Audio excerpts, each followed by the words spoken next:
Hi everybody, my name is Adam Key, and this is my video review of Katie Bruner's second paper. It is entitled The Gay Debate and Apologia, an exploration of Matthew Vine's rhetorical strategies in defense of homosexuality. Now, this was the first paper of the course that we were actually required, instead of just describing and defending our paper, or rather our text, we're actually supposed to take a rhetorical methodology and use that as a lens to apply and really to understand our text. And that's exactly what Katie does. She starts off with a pretty good explanation, somewhat brief, which is what we're supposed to do in this paper, of what the text itself is. She situates it nicely, she justifies what it is, and gives a pretty good description of really what the paper is and who said it, who did what, in the context of what or where it happened. So Matthew Vines is a gay Christian, which is a very controversial thing to be. It's a very controversial movement. And what he did was a speech, and that's Katie's text, essentially looking at the idea that it's okay to be both gay and Christian, that homosexuality doesn't actually conflict with the Christian religion according to the Holy Bible. So I'd never actually heard of this particular speech before, and the fact that in just a couple short pages Katie's able to give me the entire situation is a very, very good summarization of exactly what happened. Then Katie goes on to explain generic criticism. She gives a lot of quotes from several different sources, and using sources is definitely a good thing and always helps to bolster our arguments. And she explains all the ins and outs of generic criticism. Of course, generic not being general, but being that idea of criticizing something by genre.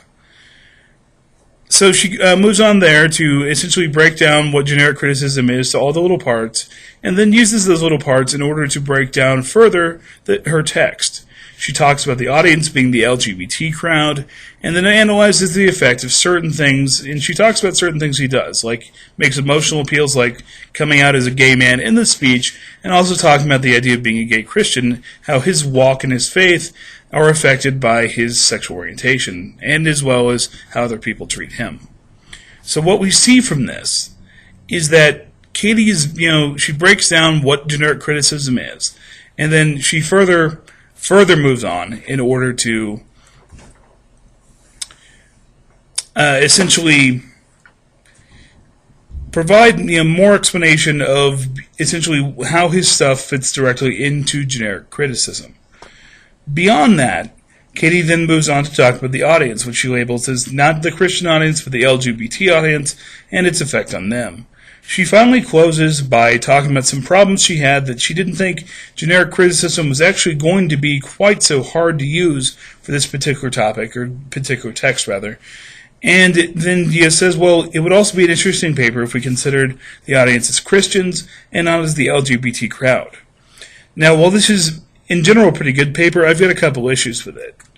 First and foremost, it's a little hard to understand. It's a little hard to follow, particularly in the section where she explains what generic criticism is. Now, I'll be honest, I don't have a rhetorical background, in the sense that this is actually the first rhetoric class I've ever taken. And even though I'm keeping up the readings and the lectures and everything like that, in reading Katie's explanation, I sat there and read it 2 or 3 times, and it still didn't really click with me until I went back and reviewed Jim's lectures exactly what she was talking about. And I think it's really easy when you become really good at something, and clearly Katie's something of an expert in rhetoric, or is very, very intelligent in the area, that when you know a lot, to assume that your audience knows exactly what you're talking about. But even though we're all writing for academics, we have to understand that not all academics have the same background that we have. So it would be important to provide a little less information and a lot more explanation. Especially this is true with the use of quotes. It was like one quote after another during her section where she explained what generic criticism is. And while those quotes may make a lot of sense to you, Katie, it's not really making a lot of sense to me. And that's what I'm saying is you may want to break it down just a little more, maybe a step-by-step process, because I was left kind of scratching my head thinking, what does a generic critic really do after reading that? And I had to go back to the lectures and readings to really learn that. Again, good use of references. It's nice to see people using sources, but don't just reference things. Actually explain what the references mean. Okay, the second issue beyond the idea of clarity I had was this idea of purification. Now, according to the quote Katie gives in the paper, quote, purification implies a previously established image has somehow become tarnished through attack or through some sort of redefinition. Okay, the issue I have with the idea of calling this purification is it's really actually more affirmation or reaffirmation, because purification, as the definition would necessitate, or would imply, necessitates the idea that it previously had a good character, a good reputation, then something bad happened, and now it needs to be improved. Think like Tiger Woods. Everyone loved Tiger, and then he had the whole divorce sex scandal, and then he's the one in need of purification. Whereas somebody like, say, Al Capone, or somebody notorious like that, Bobby Knight, any of these people who never really had a good reputation in the first place, they don't really need purification. They need either affirmation or reaffirmation. So I really think she's not really applying purification correctly, because I'm pretty familiar with the history of the Christian church, and I do not believe there's any time, nor does she state any time in her paper, that being a gay Christian was an acceptable thing up until really this movement now. So that becomes, kind of an important little distinction there. I realize it seems I'm maybe kind of splitting hairs, but when you have these four meta groups, you really want to pick the right one. And this is definitely not purification, because purification is a going back to, whereas this is a moving forward, doing something that's never been done before.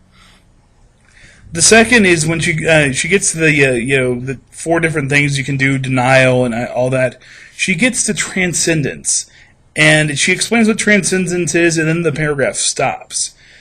So I don't know, I can't tell if transcendence maybe didn't apply to the text, it didn't apply to what Vines had to say, or if essentially, if it didn't have anything to say with that, she should have really said, transcendence wasn't really measurable here, or didn't really appear here. If it did, then I definitely like to hear more about it.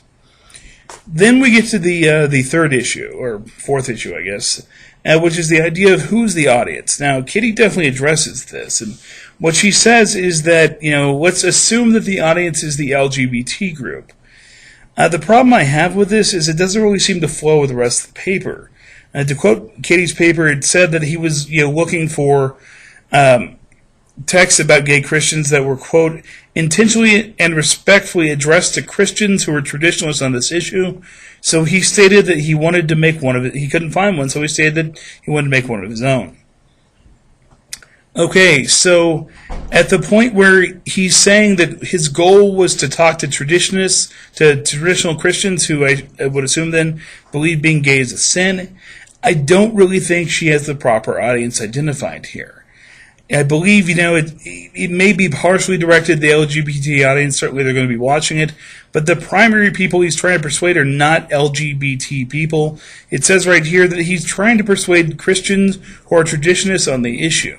So when she says, well, imagine the audience is LGBT, here are the effects, what we see with that is that I don't really think that's the proper audience, and she definitely identifies in the end. It'd be interesting, and I think that's maybe what she should have done, is look at the idea of Christians. Okay, and the same thing with the idea of expectation of a given audience. One, we have to make sure we're talking about the correct audience, but also you really need to warrant out, give some logical reason as to why you expect an audience to react a certain way. And like I said, some of these things I definitely feel like I'm splitting hairs because it was such a good paper otherwise that these are really the only things that I can identify. So let's review this overall. The fact is, this is a pretty good paper. She, definitely, I think she's right when she said that generic criticism may not be the best fit for this particular text, but that's the idea of these different lessons, is we're supposed to sit there and we're supposed to try out various different philosophies, various different rhetorical methodologies. We're supposed to do all of these things together in order to get a very good lens on this and set it up for the final paper. So just to review the issues, the first thing is it's really wordy and quote heavy. Use a lot of technical language, which kind of assumes that the person reading this is already familiar with what generic criticism is. Because as a person like me who wasn't before this class, and just reading her explanation even 2 or 3 times, I still had to go to outside resources to figure out exactly what she's talking about. So something that could just break it down in some simple, easy steps as to here's what a generic critic does would be very, very useful for this paper. Good use of references, but you need a little less information, definitely a lot more explanation. The issue of purification, I don't believe you've identified the proper one here, because unless you have some evidence, which I'm unaware of, I don't believe gay Christians were ever actually accepted within the church, so you can't really purify by bringing them back to something they were never at in the first place. I really believe that you may want to look at affirmation or reaffirmation. Transcendence. You need to talk about this. Even if it's not there, you need to mention something about it.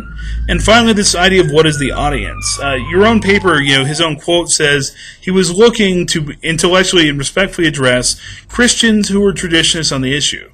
That was his stated audience. And I really believe that you should probably go back and try to expand on this a little more, especially in the final paper if you end up doing generic criticism, is to look at the idea of, okay, his audience are fundamentalist Christians.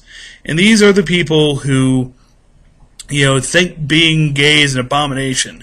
That's who he's trying to persuade, because you don't have to persuade LGBT people that being gay is okay. They already know it is. Okay, and finally, this idea of expectations of a given audience. I realize it's a short paper and everything like that, but you can't just state and say, I think, the expectation is going to be this. At least give some logical warrant, a reason why you believe it to be so. Like I said, I feel like on some of these issues I'm kind of nitpicking, but in general, some are definitely flaws. I think I'd like to see Katie correct there. But overall, as I said, this is a very good paper, very good first one where we're actually applying these things. I definitely enjoyed reading it, and I look forward to the conversation we'd have about it. Thank you guys very much, and I'll see you guys next time we have a video review.